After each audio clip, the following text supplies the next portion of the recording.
चरितामृतम द्वितीय स्कंद द्वितीय भाग द्वितीय खंड प्रथम भाग और द्वितीय अध्याय चतुर्थ अध्याय। शीर्षक क्या है इसका? इसका शीर्षक वैकुंठ है। तो इसमें क्या श्रवण, सचिनंदन हम क्या श्रवण कर रहे थे? क्या श्रवण हमने इसमें क्या कल क्या श्रवण किया? हाँ,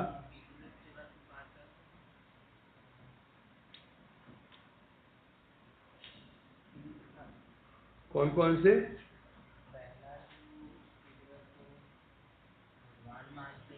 दूसरे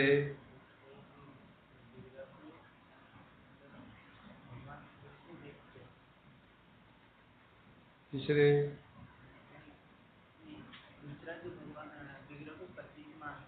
दूसरे और तीसरे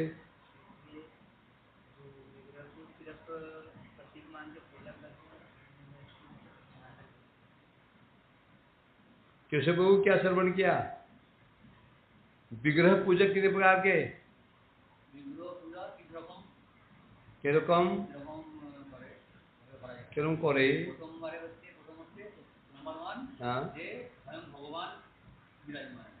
ठीक है। प्रथम जो बात है माने भगवान ही साक्षात हमारे समक्ष विराजमान। ठीक है।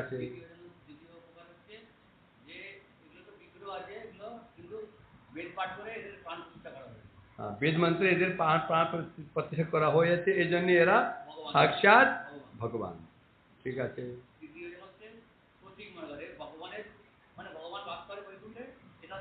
भगवान चिन्मय व्याकुल থাকে, ये तो केवल प्रतीक मात्र। ठीक है। हाँ, जो ये तृतीय আছে এদের জন্য বলা হয়ে আছে। तो कल श्रवण क्या किया हमने?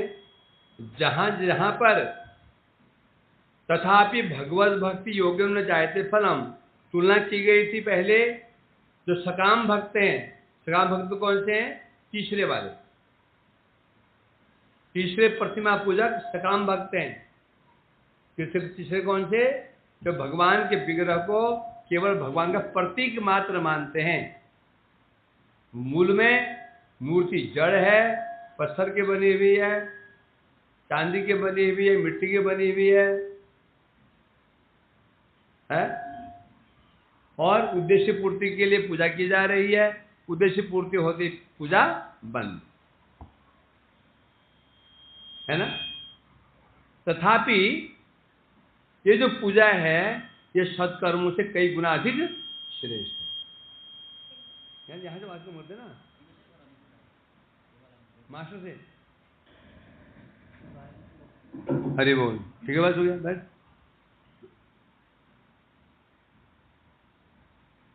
क्या मैं क्या बोल रहा? जितने सत्कर्म हैं उनसे भी ये सकाम भक्त श्रेष्ठ। फल समान है। सत्कर्म का फल भी विषय भोग, और जो सकाम भक्त का भी विषय भोग। परंतु सकाम भक्त को जो विषय भोग मिलता है वो निर्दोष होता है। निर्दोष माने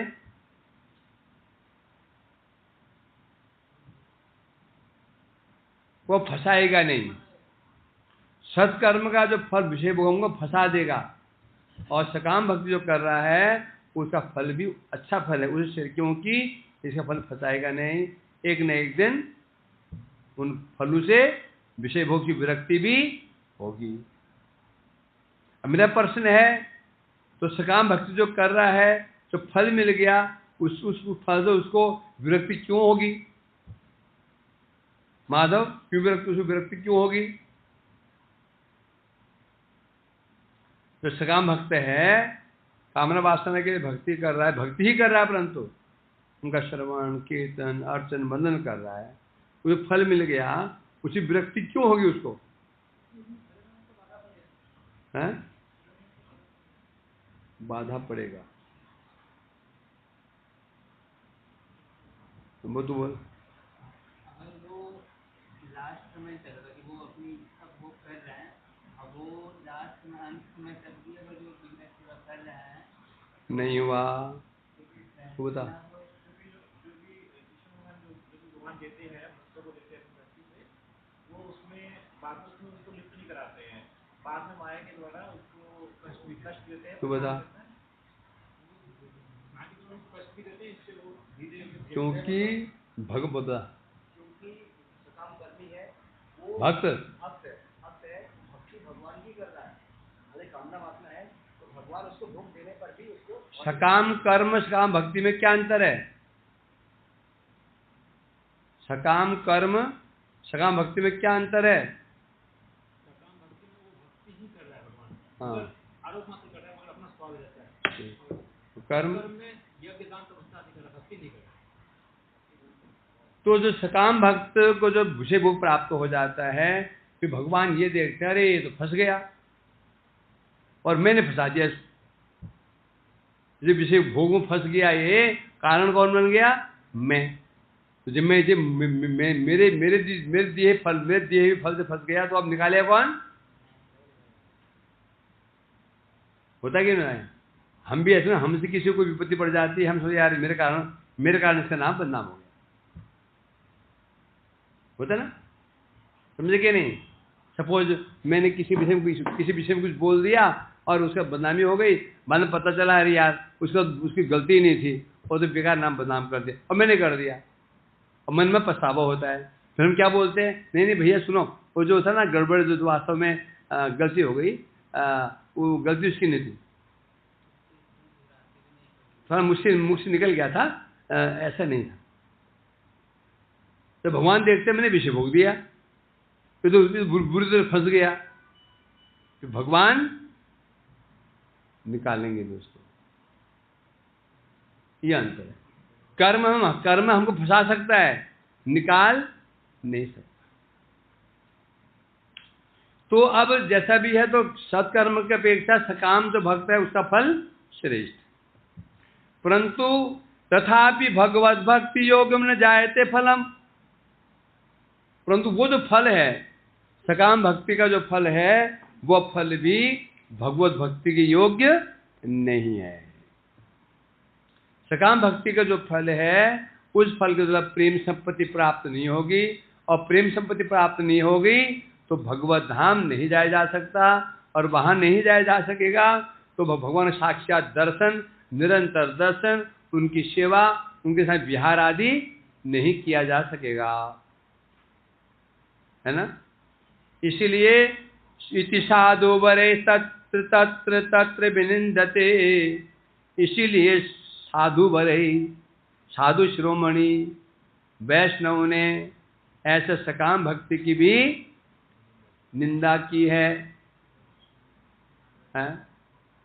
तानि तानि पुराणादि वचनानि अखिलान्यपि तद् विषयकान्येव मन्यस्य न तु सर्वतः। इसलिए कह रहे हैं पुराण आदि शास्त्रों में जो पुराण मान्य हैं, अपौरुषेय हैं, उनको प्रमाणिक मानना पड़ेगा। पुराणों को, भागवत पुराण को क्या मानना पड़ेगा? प्रमाणिक मानना पड़ेगा। उन पुराणों में तो सकाम भक्ति की निंदा की गई, सकाम भक्ति की निंदा की गई है। कौन से सकाम भक्त, कौन सी सकाम भक्ति, कौन से? तो सकाम भक्त हैं, उनकी निंदा की गई है, सकाम भक्ति उनकी निंदा की गई है। मतलब सकाम भाव से जो प्रतिमा पूजा कर रहे हैं उनकी निंदा की गई है, परंतु न तो सर्वथा समस्त प्रतिमा पूजा कार्यों की निंदा नहीं की गई है। जो पहले वाले दो जो प्रतिमा पूजक हैं, जो साक्षात भगवान की पूजा कर रहे, दूसरा भगवान क्योंकि विग्रह में भगवान का अधिष्ठान हुआ है, वेद मंत्र से हुआ है, प्राण प्रतिष्ठा हुई है, अतः ये साक्षात भगवान हैं। अब ये चिन्मय हैं, जड़ नहीं हैं, ये पत्थर के नहीं हैं, ये लकड़ी के नहीं हैं, अभी साक्षात भगवान हैं। तो ऐसे जो इस भाव से जो पूजा कर रहे हैं, उन पुजारियों की निंदा नहीं की गई है। अब हमारी गिनती किस में होती है? पहले 2 में होती है, तीसरे में होती है। अब अपने अंदर झांको और देखो तुम भगवान क्या मान रहे हो? मूर्ति मान रहे हो, विग्रह मान रहे हो, या साक्षात भगवान मान रहे हो? क्या मान रहे हो? हैं? ऐसे भगवान मान रहे हो? सब अच्छी बात है, मान रहे हो, उत्तम है। तेपि नूनं न तां पूजां त्यजेयुर्यदि सर्वथा तदा तन्निष्ठया चित्ते शोधिते गुणदर्शिनाम। कल हो चुका तो भी थोड़ा और क्लियर किया जा रहा है। तेपि, ऐसे सकाम भक्त, सकाम भाव से जो मूर्ति पूजा कर रहे हैं, मूर्ति को अनित्य मान के पूजा कर रहे हैं, ऐसे लोग भी न ताम पूजाम त्यजेयु, यदि उस पूजा को परित्याग नहीं करते हैं, ये सकाम भक्त हैं। मतलब ये हो गया, सकाम भाव से लेकर पूजा कर रहे हैं, कामना पूरी होगी, पूजा आवाहन किया ठाकुर जी का, फल प्राप्त हुई, विसर्जनम। क्या कर दिया? विसर्जन कर दिया, भक्ति परित्याग कर दी। यदि वो व्यक्ति ऐसे जो सकाम भक्त हैं, यदि पूजा को परित्याग नहीं करता, सर्वथा परित्याग नहीं करता, पूजा करता रहता है, तदा तद निष्ठया, उसकी उस निष्ठा के कारण उसका चित्त शुद्ध हो जाता है। कैसे? गुणदर्शिनाम। उसे चित्त शुद्ध कैसे हो जाएगा? क्या भक्ति प्रभाव से? भक्ति से शुद्ध कर ही नहीं रहा है वो। क्या उसका चित्त क्या भक्ति से शुद्ध होगा? भक्ति कहां कर रहा है वो? तो कैसे होगा? गुणदर्शिनाम, अर्थात किनके द्वारा? जो भगवान के गुणदर्शी हैं, भक्त हैं, भगवान गुणदर्शी हैं। तो भक्त की कृपा से उसका चित्त शुद्ध हो जाता है। तो अब कोई प्रश्न करे, भक्ति की कृपा से चित्त शुद्ध कैसे होता है? क्या भक्त हमें कोई मंत्र देता है, कोई घुट्टी पिलाता है, या बोलता है हाथ में कहीं पत्थर बांध लो बोलता है? तो भक्ति की कृपा से चित्त शुद्ध कैसे हो जाता है? 6 वेग दमी 6 दोष छोदी 6 गुण देवदासे। हे वैष्णव ठाकुर, मेरे 6 वेग दमन हो जाए, मेरे 6 वेग दूर कर दो, 6 दोष को शुद्ध कर दो। कैसे? कि भक्त कैसे कर सकता है? उसको कोई मंत्र है क्या? मंत्र फूक देगा? हाथ बबूत लिया, फूक किया सिर पर, पास में फू मारा सिर के ऊपर, खोपड़ी में, सब अनर्थ निकल गए। ऐसा करता है क्या? लॉजिक क्या है? कोई तुमसे पूछे भक्त की कृपा से हमारे चित्त शुद्ध कैसे हो जाएगा? क्या भक्त हमें मंत्र देता है, या हमें कोई घुट्टी पिलाता है, या कोई विशेष फूक मारता है, कुछ या फू मारता है, कोई हमें क्रिया करता है? क्या उत्तर? वैष्णव निवेदने कृष्ण दयामय, ये कार्य कृष्ण ही करेंगे। चित्त शुद्ध हो गया, अनंत भगवान ही करेंगे। परंतु तो भक्ति बात कहां से आ गई? भगवान क्यों करेंगे? आवेदने। जब एक शुद्ध भक्त हमारे लिए भगवान आवेदन करता है, प्रभु इसमें कृपा कर दो, तब भगवान की कृपा से सारे कार्य हो जाते हैं। भक्त केवल आवेदन निवेदन कर सकता है, निवेदन करेंगे। या नारद जी जैसे भक्त हो, सिद्ध भक्त हो, सिर पर हाथ रख दिया तो भी स्कैन हो गया, वायरस स्कैन है। वही भाई तुम्हें ये प्रोग्राम ये वायरस घुस गया तो स्कैन कर दो उसको, साफ करते हैं ना हैं? यहाँ तो ऐसे हो, ऐसे कौन कर सकता है? महाभागवत कनिष्ठ वैष्णव किसका उद्धार नहीं कर सकता, क्यों? उपदेश दे सकता है, बस उद्धार नहीं करेगा। मध्यम कोटि का वैष्णव उपदेश देकर के उद्धार कर देगा। उन्नत उत्तम कोटि का वैष्णव क्या क्या किस कर सकता है? इच्छा मात्र चाहिए, समझे कि नहीं? जो कनिष्ठ वैष्णव है, ना हम किसी को मुख से कहकर उसे शुद्ध कर सकते हैं, ना उपदेश से नहीं कर सकते हैं। मध्यम कोटि का वैष्णव उपदेश देगा, उपदेश कार्य कर जाएंगे। उत्तम कोटि के वैष्णव को उपदेश की जरूरत ही नहीं, मुख से जाओ। कृष्ण भक्ति अस्तु हो गई। मध्यम कोटि के वैष्णव का भी नहीं होगा, बोलने से नहीं होगा। हाँ, उसके उपदेश जो है, उपदेश फलीभूत होंगे उसके। पर हमारे कनिष्ठ वैष्णव के ना तो वचन फलीभूत होंगे, ना क्या हार्दिक, दार्शनिक और कृपा किन प्रकार से होती है? एक दार्शनिक, दर्शन किया, दृष्टि डाली, दृष्टि डालते ही शुद्ध हो गया। दूसरा हार्दिक, दार्शनिक में वो भक्त पास में होना चाहिए, दिखना चाहिए। दूसरा है हार्दिक, वैष्णव यहां बैठा हुआ है, भक्त को कोसों दूर बैठा हुआ है, हार्दिक बाकी इच्छा किया, मतलब कल्याण हो जाए, कल्याण हो गया है। तीसरा होता है मौखिक, मुख से।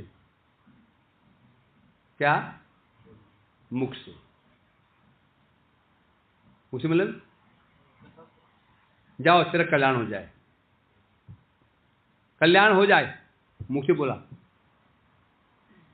उस श्रेष्ठ कौन सा है? दार्शनिक, फिर दृष्टि मात्र किया, समझे क्या? पहले क्या है? मौखिक, या स्पर्श करके सिर पर हाथ रख दिया, जाओ कल्याण हो जाए।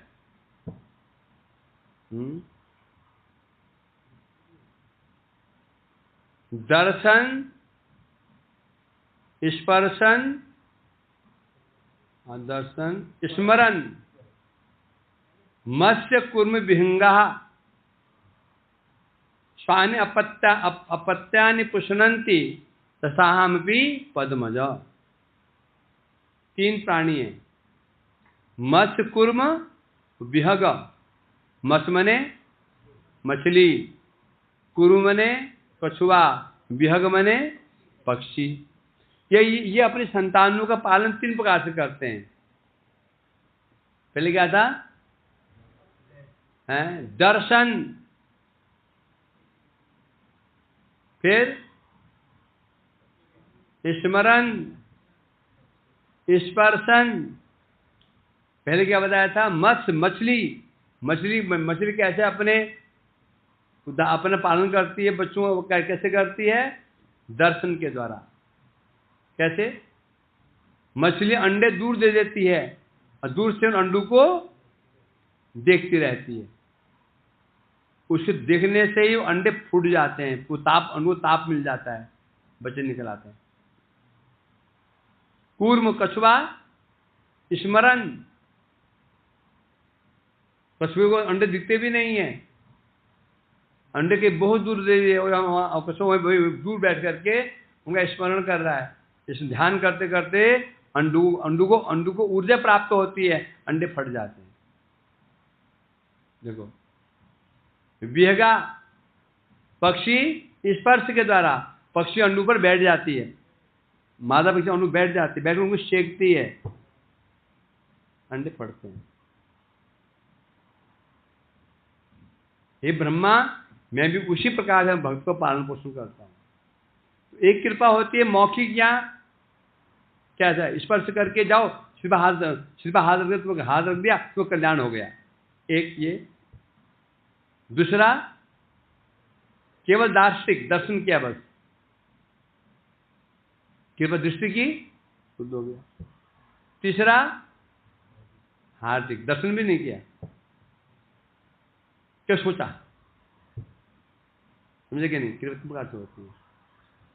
तो उत्तम जो भागवत हुआ करते हैं वो तो भागवत की स्थिति ऐसी होती है, वो तो बस इच्छा मात्र कहते हैं, मुख से कहे तो कल्याण हो गया और हृदय से तो कल्याण हो गया, समझे। और कनिष्ठ वैष्णव हम क्या उपदेश दे सकता है, मार्गदर्शन दे सकता है, उस पर हमको विश्वास नहीं भी हो सकता है। मध्यम कोटि का वैष्णव उपदेश उसको उपदेश काम कर जाएंगे। उत्तम भागवत की ये स्थिति है, मौखिक से भी कर सकता है, दृष्टि से भी कर सकता है और हृदय से भी कर सकता है। हाँ जी, कनिष्ठ वैष्णव है, कनिष्ठ वैष्णव यदि किसी को उपदेश देता है तो वो हमारा कल्याण नहीं कर सकता है, ऐसा आपने कहा। हाँ, तो ऐसे कनिष्ठ वैष्णव को क्या उपदेश देना चाहिए? अवश्य देना चाहिए, देव मानेगा भी नहीं। सुनना चाहिए कि नहीं, मतलब ऐसे कनिष्ठ वैष्णव से हमें सुनना नहीं चाहिए कि सुनना चाहिए? तुम्हें क्या समझ वो कनिष्ठ वैष्णव में? समस्या तो हमारी यही है, यदि जिसके प्रति हमारी श्रद्धा होती है ना, हम तो कनिष्ठ मानते ही नहीं है। मेरी श्रद्धा कनिष्ठ वैष्णव के प्रति है कि वो कनिष्ठ मानूंगा, मानते कनिष्ठ को नहीं। हमारे प्रभु जी तो मध्यम नहीं, उत्तम है, उत्तम का उत्तम।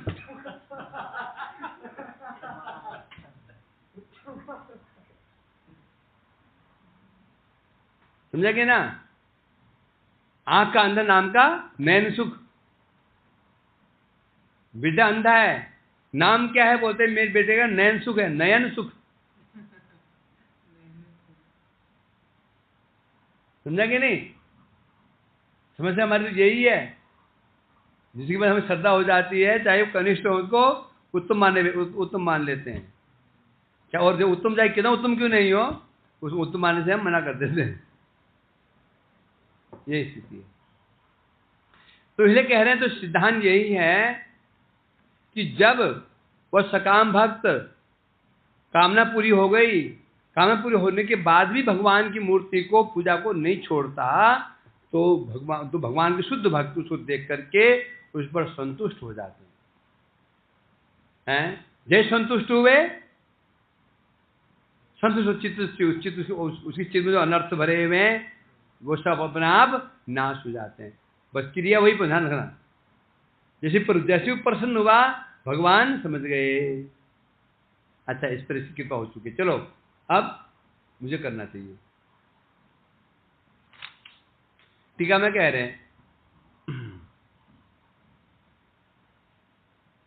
कल काफी कल हो चुका था ना, टीका चल रही थी।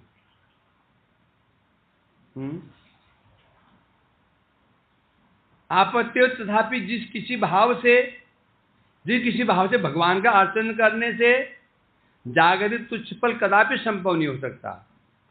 मतलब विग्रह पूजा यदि हम शुद्ध भाव से करेंगे तो फल मिलेगा, यदि जिस किसी भाव से करें, समरस काम भाव से करें, तुच्छ फल कैसे मिल जाएगा। तो क्यों, वहां बताया था ना, कहे हे मैत्रेय, जिनका जब वो क्या कोई जप करते हैं, होम करते हैं, अर्चन करते हैं, उनका चित्त वासुदेव में निमग्न रहता है, ऐसे जो जपकारी है, होमकारी है, अर्चनकारी है, उसके लिए जो देवराज का पद भी बाधा स्वरूप है, अर्थात वो जो ये जागतिक फल को भी वो बाधा मानता है। इस प्रमाण से पूजा मात्र द्वारा महान फल उत्पन्न सुना जाता है। इससे क्या सुना जा रहा है, पूजा के द्वारा महान फल उत्पन्न सुना जा रहा है। क्या महान फल क्या है, भोगों से विरक्ति। भोगों से विरक्ति कौन, जो अर्चन कर रहा है, जप कर रहा है, होम कर रहा है, मन परंतु वासुदेव में निमग्न है, उसके लिए भोग क्या है, बाधा स्वरूप है। तो मतलब क्या हुआ, ऐसी पूजा के द्वारा महान फल उत्पन्न, सुना महान फल क्या हुआ? हाँ, विरक्ति, मतलब भोगों से विरक्ति होनी चाहिए उसको। अतएव ऐसी पूजा का फल तुच्छ फल कैसे हो सकता है? जब विदुर जी कह रहे मैत्रेय जी ऐसा जो होम कर रहा है, जप कर रहा है, तप कर रहा है और अर्चन कर रहा है, वासुदेव में उसका मन निमग्न है, उसके लिए वो उन भोगों क्या मानता है? वह बाधा स्वरूप मानता है। तो फिर हम कैसे कह सकते हैं वो पूजा का फल तुच्छ फल हो जाएगा? कैसे कह सकते हैं? इसे बताने के लिए यहां पर 2 श्लोक कहे जा रहे हैं। जो प्रतिमा को पत्थर काष्ठ आदि से निर्मित मान करके, विग्रह को पत्थर का मान करके, लोहा का मान करके और मिट्टी का मान करके, लकड़ी का मान करके, भेद दृष्टि से ये भगवान नहीं है, भगवान की मूर्ति है। भगवान की मूर्ति बने भगवान का प्रतीक है। क्या सामने कौन खड़े हैं जी? कृष्ण। बीच में भगवान की मूर्ति, कृष्ण की मूर्ति है, बगल में राधा जी की मूर्ति है, बाईं ओर नहीं महापुरुष जी की मूर्ति है। इसका मतलब हम उनको भगवान क्या मान रहे हैं? भगवान की मूर्ति, भगवान का प्रतीक। राधा जी का प्रतीक मान रहे हैं, मूर्ति मान रहे हैं, भगवान की मूर्ति मान रहे हैं। क्या मान रहे हैं? भगवान की मूर्ति। क्या बोलना पड़ेगा? बीच में कृष्ण जी विराजमान हैं, बाईं ओर राधिका जी विराजमान हैं, दाईं ओर साक्षात महाप्रभु विराजमान है, और बाईं ओर देखो, दाईं देखो श्री बिंदा देवी विराजमान है, आदि आदि। इधर गुरुदेव विराजमान है। भावना ये होनी चाहिए है। तो जो उन मूर्तियों को काठ पत्थर का मान करके भगवान के साथ भेद दृष्टि से पूजा करते हैं, जो किसी नवनिर्मित प्रतिमा के अर्चन करने वाले हैं, अभिमानवशत धर्म के पद से दूर हो गए। अभिमान क्या? मैं पूजा करने वाला हूं, मैं पुजारी हूं, मैं अर्चन करने वाला हूं, अभिमान है।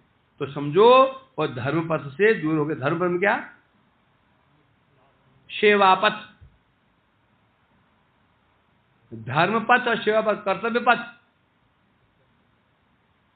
और धर्म पथ। धर्म मतलब क्या? भगवान की सेवा करना मेरा धर्म है, कि उनका अंश हूं, इस सकता भगवान विराजमान है, दूर हो गया है। ऐसा व्यक्ति ही वैष्णव का और अन्य प्राणियों का तिरस्कार करेगा। यदि उसकी भगवान के प्रति, मूर्ति के प्रति मूर्ति बुद्धि है, जड़ बुद्धि, मूर्ति बुद्धि है, तो ऐसे व्यक्ति कभी भी न वैष्णव का आदर कर सकता है, न अन्य प्राणियों का आदर कर सकता है, नहीं करेगा। हैं? अब ऐसे जो निकृष्ट जो प्रतिमा पूजक हैं, यदि ये लोग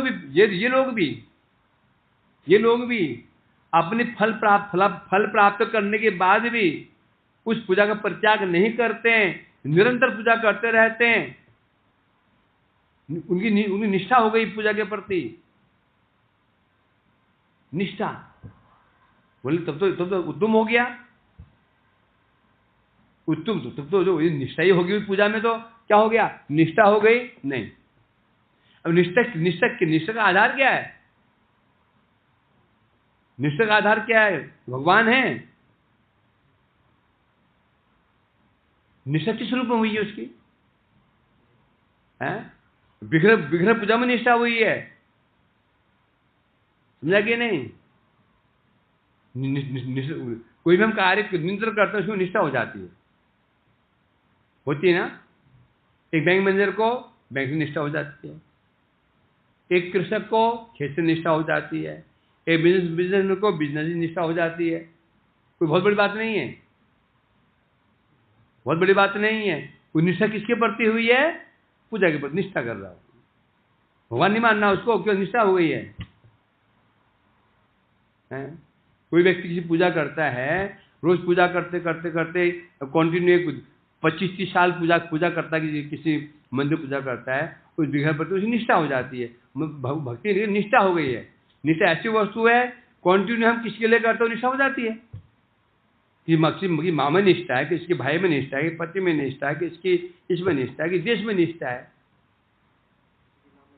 गुनाह में निष्ठा है। तो इसे कह रहे हैं जब उसकी ऐसी निष्ठा को देख करके जब भक्त शुद्ध भक्त देखता है उसको, उसकी निष्ठा को देखता है, उसके नियम निष्ठा को देखता है, तो कृपा वशतः उसकी कृपा हो जाती है। कृपा मीन्स उसके हृदय दर्पित हो जाता है। जैसे दर्पित हो जाता है अब भगवान उस सकाम भक्त पर कृपा दृष्टि करते हैं। ये कृपा दृष्टि की अनर्थ भाग गए।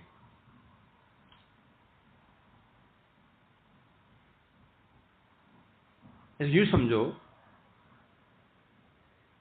कोई व्यक्ति है, कोई दुकान, बाजार में कोई दुकानदार है, उसके पास वहां के जो गुंडे मवाली सप्ताह लेने के लिए हर सप्ताह जाते हैं, सप्ताह में 3-3 बार आते हैं। धनी मन दुकानदार है, वो जो 1000 रुपये लेकर चले जाते हैं, नहीं तो गोली मार देंगे। आते हैं लेके चले जाते हैं, आते हैं लेके चले जाते हैं, परेशान है, हैं? अब उसका जो दुकानदार के मित्र है,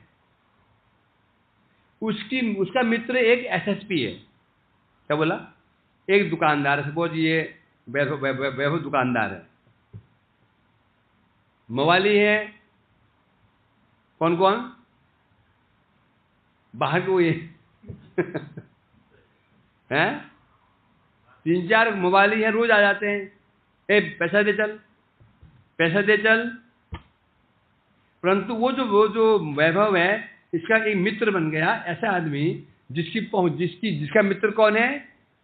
एसपी है, एसएसपी। अब क्या होगा? क्या होगा? हैं? जैसे ही उन गुंडों को पता चला कि वैभव का मित्र जो मित्र है, उसका मित्र एसएसपी है, वहां आना ही बंद कर देंगे। आएंगे, दोबारा आएंगे, मतलब भैया हमारी तरफ से दीपावली का गिफ्ट ले लो, उल्टा तुमको देंगे। अभी वो नहीं देंगे क्या? अरे पत्नी के लिए ले जाओ, बच्चों के लिए ले जाओ, और ले जाओ और ले जाओ। बोलना कोई समस्या हो तो हम बताना, हम देखेंगे।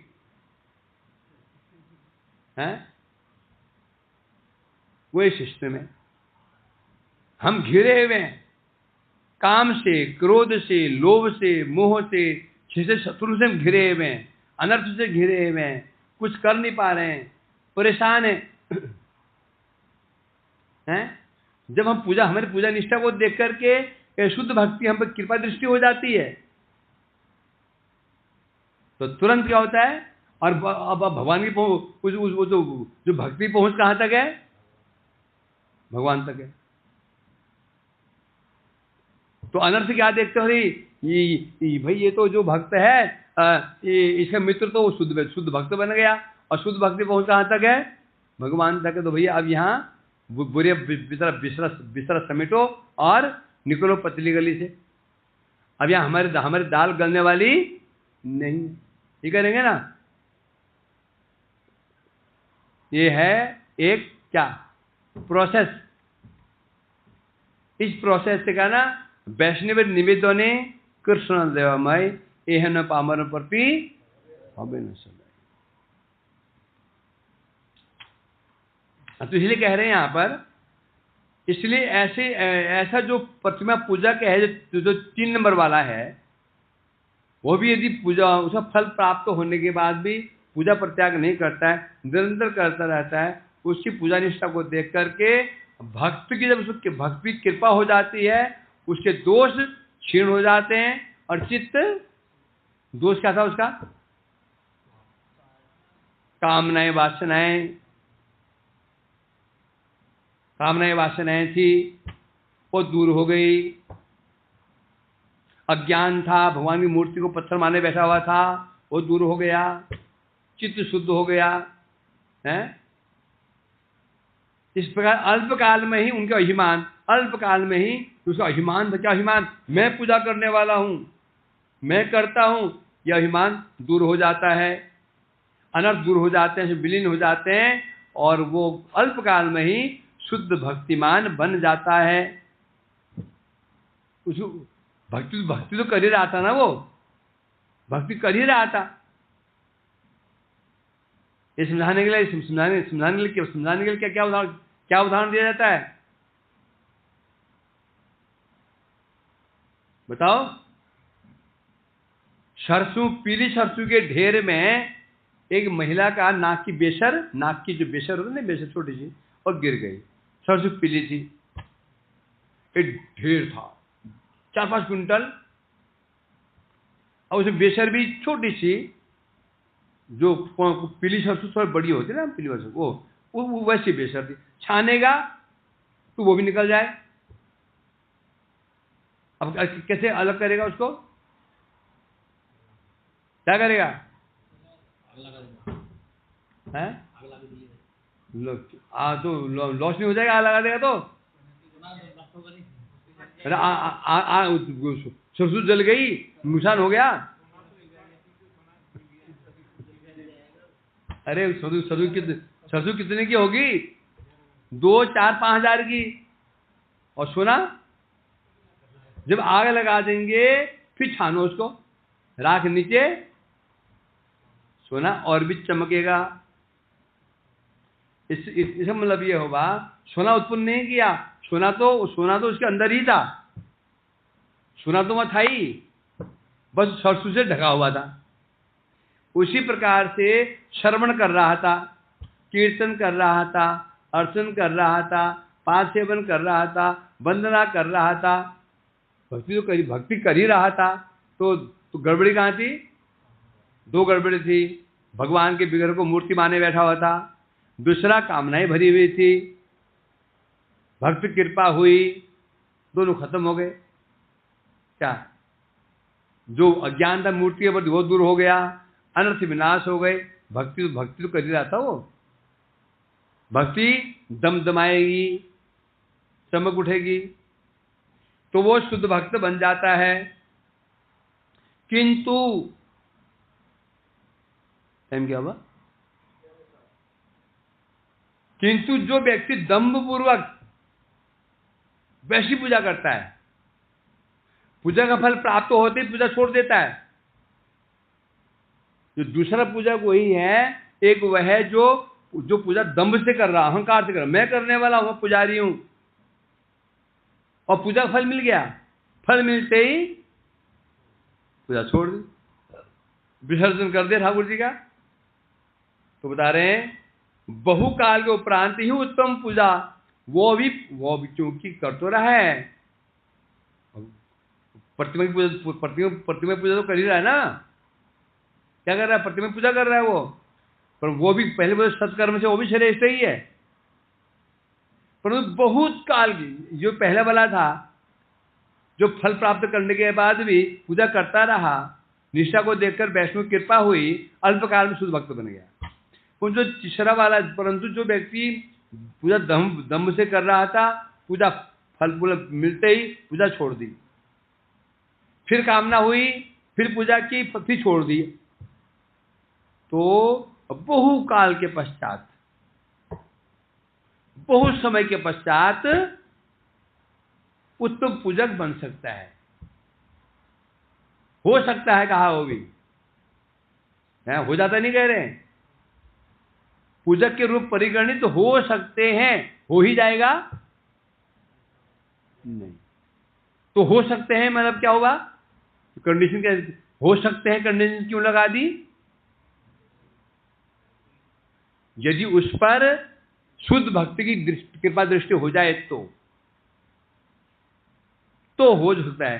यदि शुद्ध भक्ति के बाद दृष्टि उस पर नहीं हुई तो नहीं होगा। क्या समझे?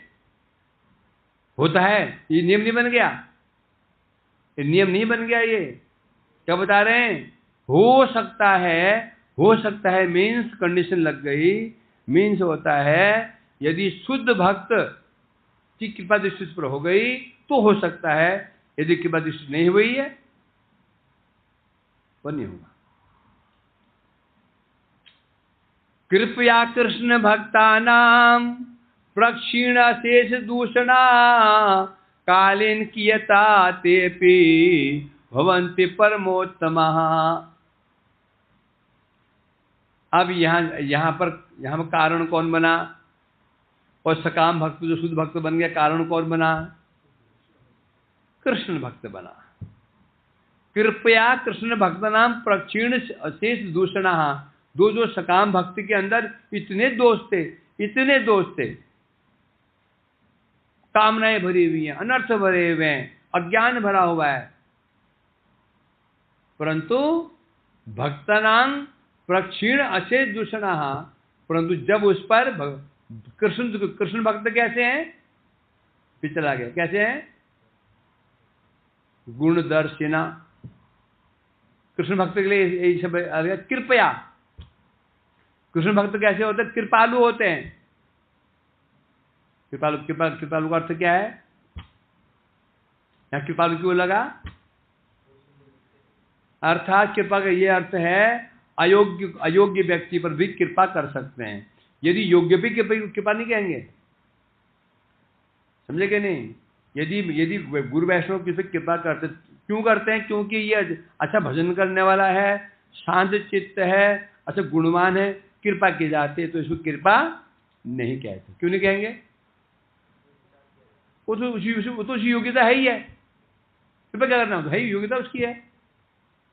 कृपा को क्या बोला जाएगा? कृपा दो प्रकार की, हेतु की, अहेतु की। अब यहां तो उल्टा ही है। यहां कोई गुण सिंध है ही नहीं है। भगवान की बिगड़ अनित्य मानता है, कामना वासनाएं भरी हुई हैं, गुण तो है ही नहीं है कोई। तो कृपा क्यों बोला? क्यों पीछे चला गया? क्योंकि कृष्ण भक्त गुणदर्शी होते हैं। गुणदर्शी, गुण देखते हैं वो दोष नहीं देखते। माने 99% भी दोष हैं, 1% गुण है, तो गुण को देख करके सम्मान करेंगे। अदुष्टदर्शी प्रभु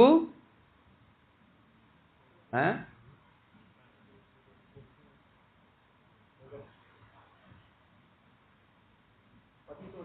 पतित उद्धार है। तो कह रहे हैं प्रक्षीण अशेष दूषणा। जो जब ऐसे कृष्ण भक्त होते हैं, जब उस पर कृपा कर देते हैं, प्रक्षीण अशेष दूषणा। अशेष मैंने होता है असंख्य, अनंत, अनलिमिट। जितने उसके जो दोष हैं प्रक्षीण क्या हो जाते हैं? प्रक्षीण नहीं, क्षीण नहीं, प्रक्षीण। प्रक्षीण क्यों लगा? दो कारण है। क्षीण मैंने होते हैं पाप नष्ट हो गए, न अधर्मजम ते स्थान्य घानि पूयन्ते तपोदान बतादि भी न धर्मजम तद हेयम तदिव्य अंग्री सेवया। तो लोग याद है? ये याद क्या था? कभी लग रहा है कुछ लग रहा है कुछ। आप जब श्लोक बोला, कुछ सुना से लग रहा है। बोलो। तय स्थाने घानी पुयंते तपोदान बताते भी। तय मने सत्कर्मों से, जो सत्कर्म करते हैं, दान पुण्य आदि करते हैं, पुयंते तपोदान व्रत आदि भी, तप व्रत तपस्या आदि के द्वारा पाप नष्ट हो जाते हैं।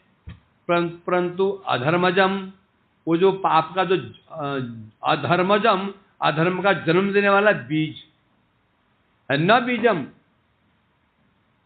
दान पुण्य प्रायश्चित आदि के द्वारा पाप नष्ट हो जाते हैं, परंतु पाप का जो बीज है, बीज क्या है? पाप का बीज क्या है? वासना। पाप करने की जो लिप्सा, जो इच्छा है, वासना, वो दूर नहीं होती है। कर्म के पाप नष्ट हो गए। जो हम पाप कर्म किए वो पाप कर्म नष्ट हो चुके हैं। फिर दोबारा से क्या गंगा जी में गए, त्रिवेणी में प्रयाग में गए, यमुना में स्नान करके पाप नष्ट हो गए, घर में आके फिर शुरू, घर में आकर के फिर शुरू कर देते हैं। फिर गए, फिर धो के फिर आ गए। ये कहते ना क्रिश्चियन लोग करते हैं ना, पूरा सप्ताह पाप किया, संडे हो गए, वहां पर क्या करते हैं, कॉन्फेशन किया, हे गॉड मैंने पाप किए हैं, आई एम सॉरी। फिर किए, फिर पहुंच गए, करते ना हैं, भगवान जाने।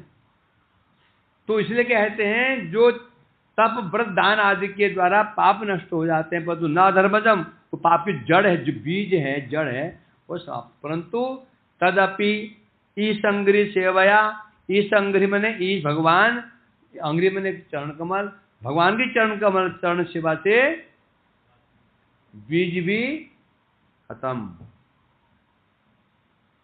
शुरू में क्या आया, प्रक्षीण असे दूषणा, क्षीण मने होता है कि पाप नष्ट हो जाना, प्रक्षीण मने पाप की जड़ ही,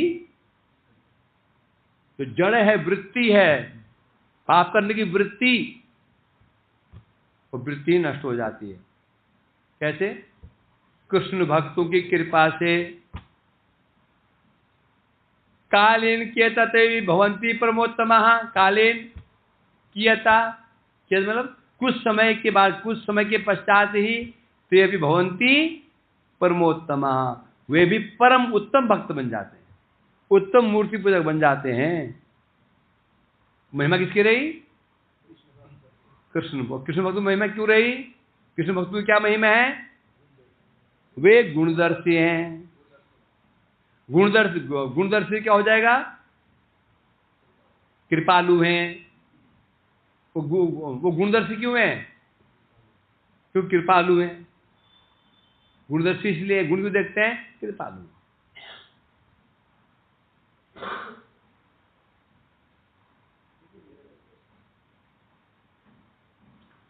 चलो टाइम हो गया, क्या समस्या हुई तेरी, 2 प्रश्न हैं, जल्दी करो, बाद में पूछेगा, कल पूछना कुछ।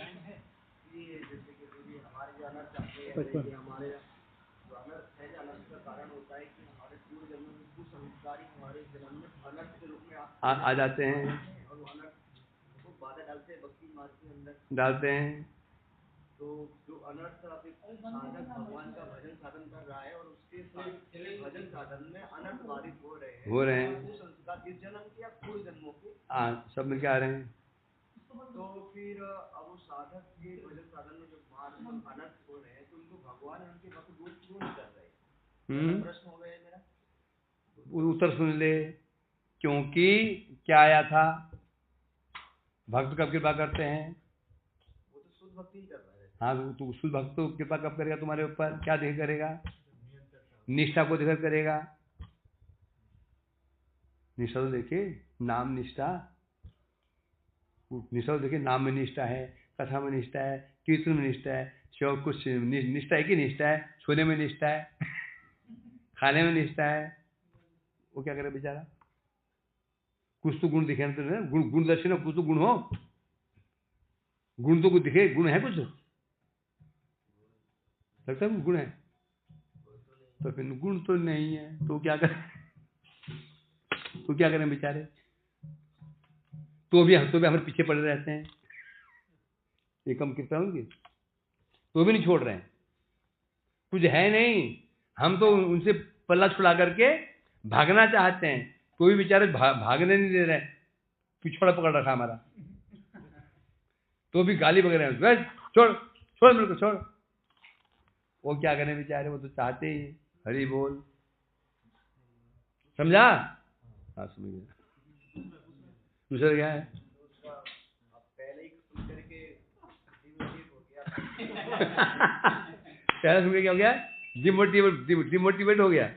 अरे मतलब क्या सुनो, वो भी ऐसा ही है, मतलब वो भी ऐसा ही